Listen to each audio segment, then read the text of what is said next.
You were born in Trinidad and Tobago, Trinidad more specifically. What was your childhood like?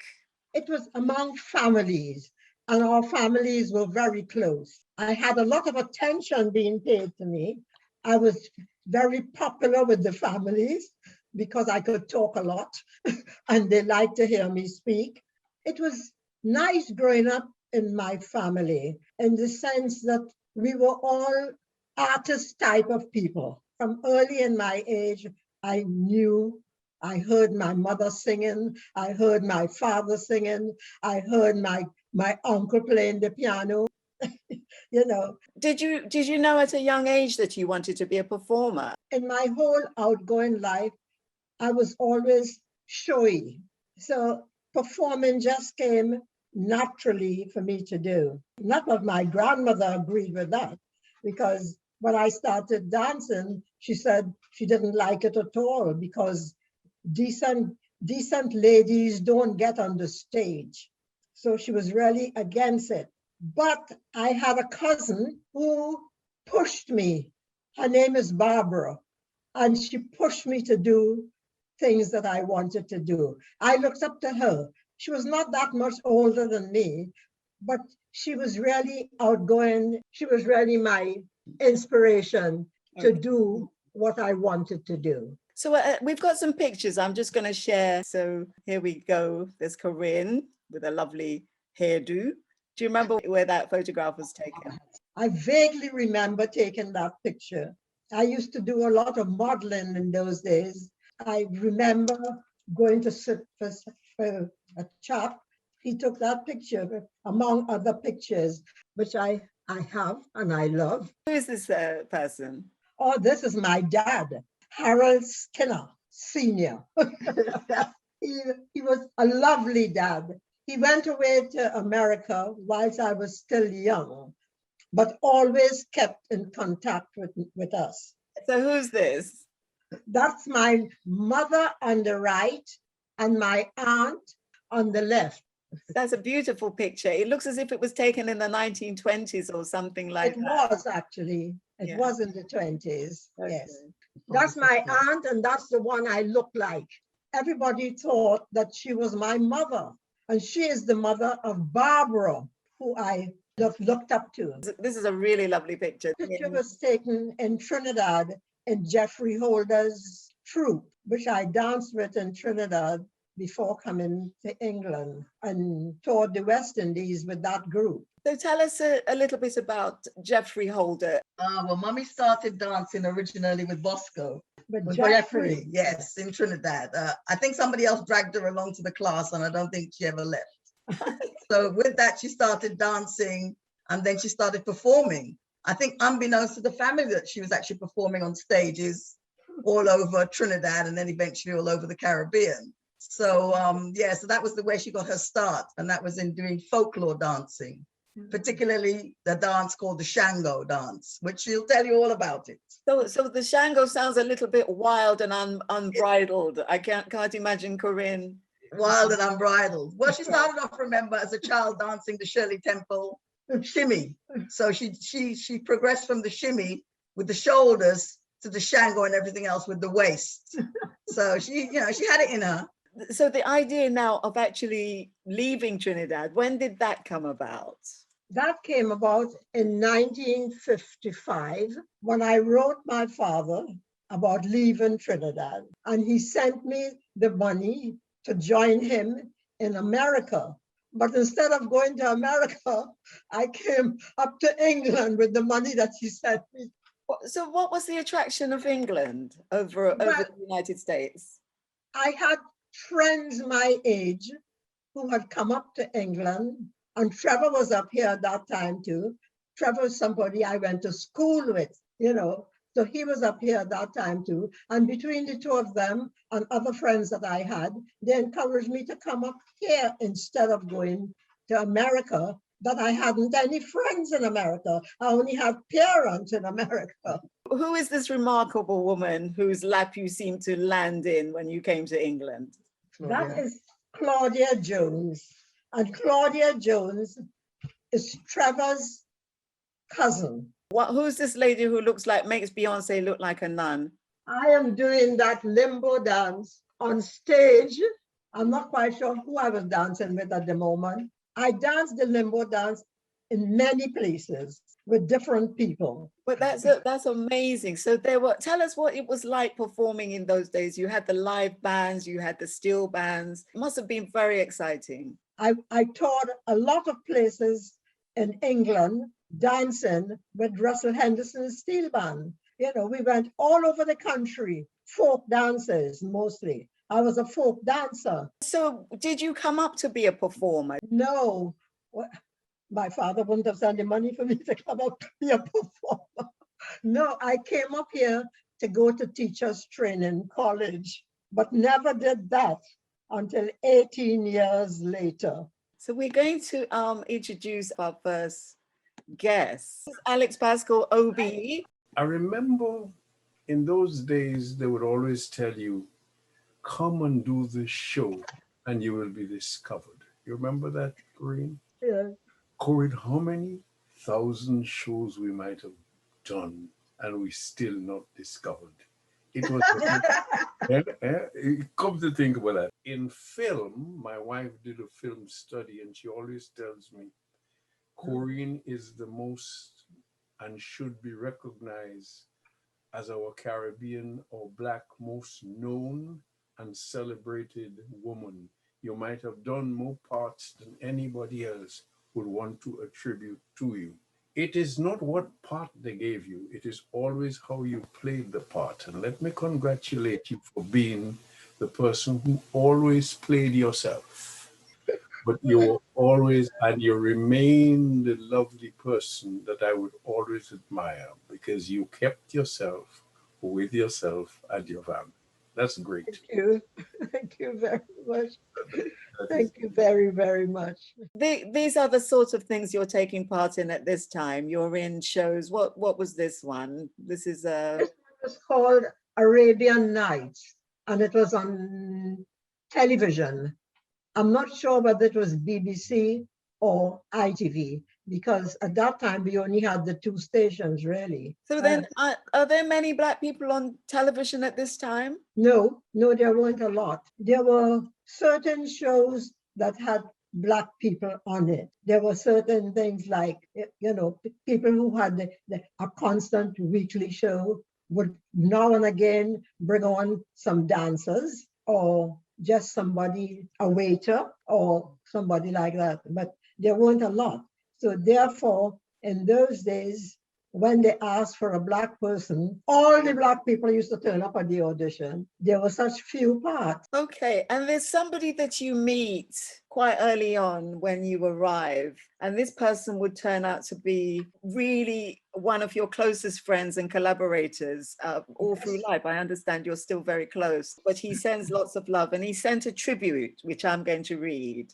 CORINNE SKINNER CARTER, dancing partner to ALISTAIR BAIN, wife on television to Rudolph Walker and Norman Beaton, a source of joy and encouragement to many.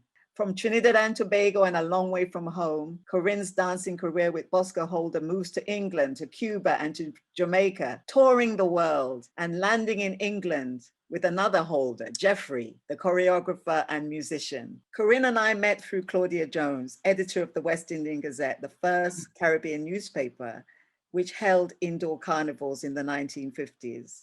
I was the choreographer at Seymour Hall Carnival, and CORINNE introduced CORINNE to me. CORINNE was a dancer, and Claudia said, this lady is very special, and she has to have the best costume, no matter what the cost. In the end, we had to go to a costumier in London's West End. It cost a fortune, but CORINNE was worth it.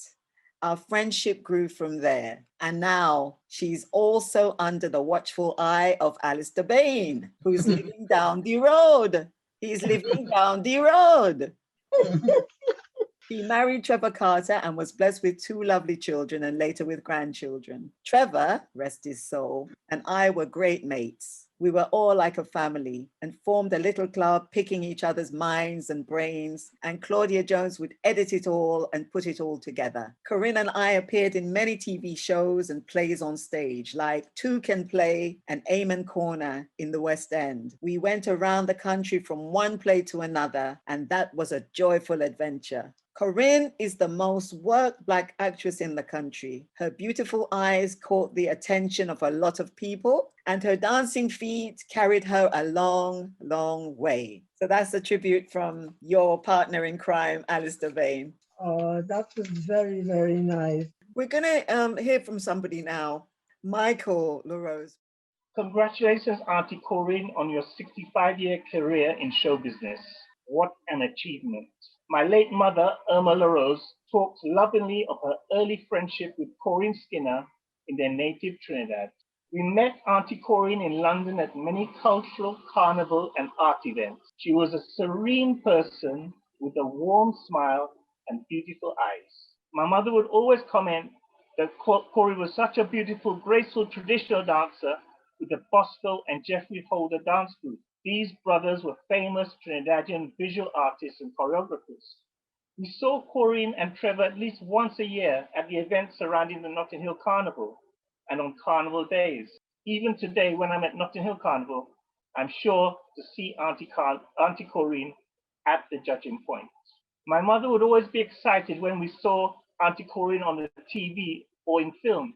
We were all excited. Productions like Empire Road, Burning an Illusion, directed by Menelik Shabazz, Pressure, directed by Horace Ove, and other plays. And then Eastenders. Auntie Corinne has come a long way.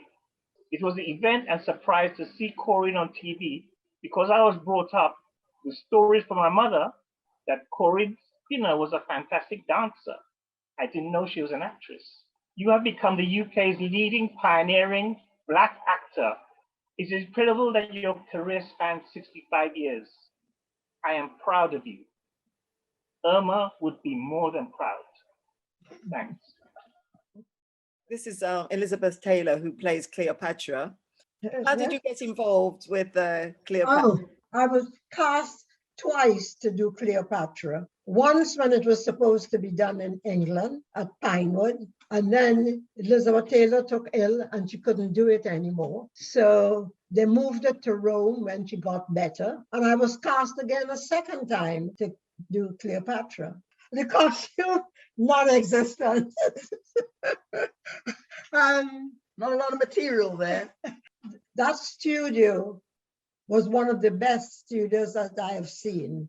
And the people who participated in it, most of them came from Africa, from the Watusi tribe. Acting now, and you've decided that that was going to be no more of the dancing. It's time now that you show another string to your bow, and now you're getting bits in different TV shows. Then Empire Road is a big deal for you. Yeah.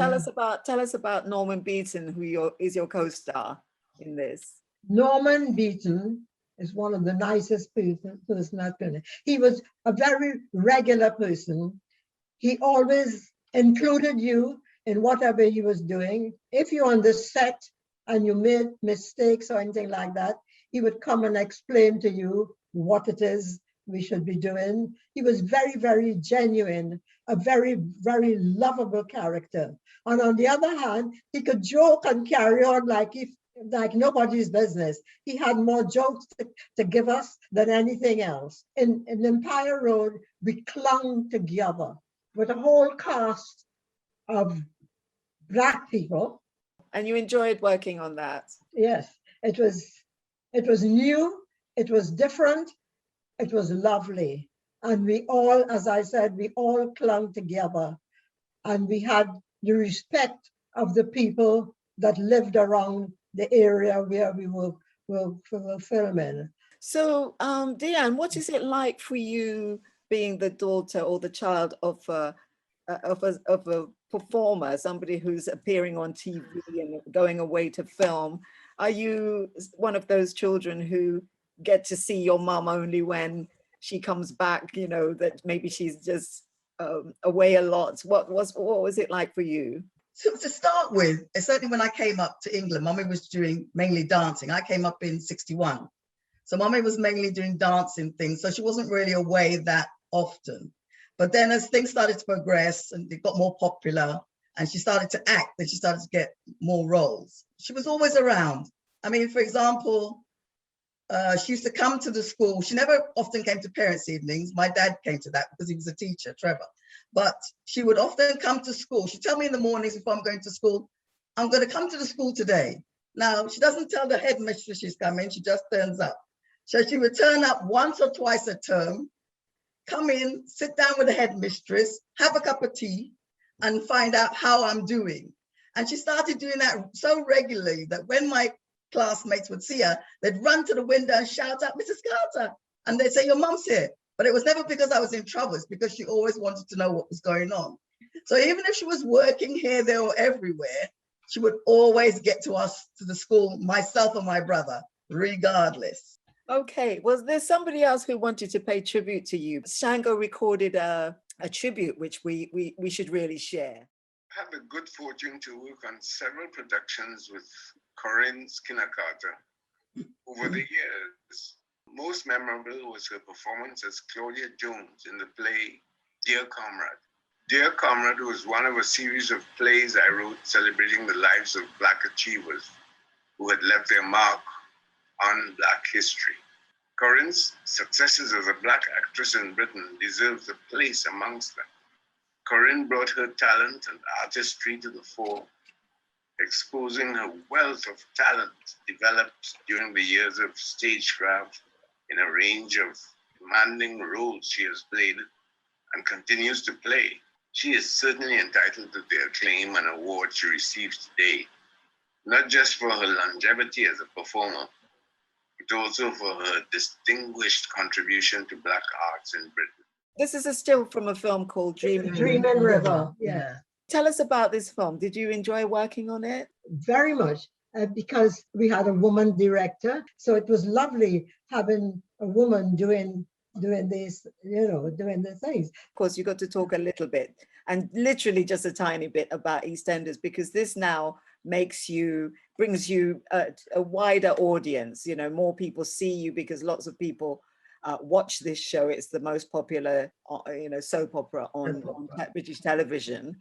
I think that show made me very popular because people who never stopped to talk to me before would stop me to say, that's the lady in Eastenders. Oh, isn't she lovely? And I would stand up and talk with them. There you are. I love that. And there I am. And there's lovely. Why not me? Yes. That's your thank you and very then much. of course when people get the book they can find out why you gave it that title. But Corinne, what's really remarkable is the fact that you are, you've had this longevity and you're now in your early 90s and you haven't retired. I'm not so sure if I'm going to retire. I had a beautiful life and I thank God every day for it. And I'm here and I'm waiting. You have a job to give me? I thought I just did. Okay. So, goodbye. Thank you. Thank you, Nia.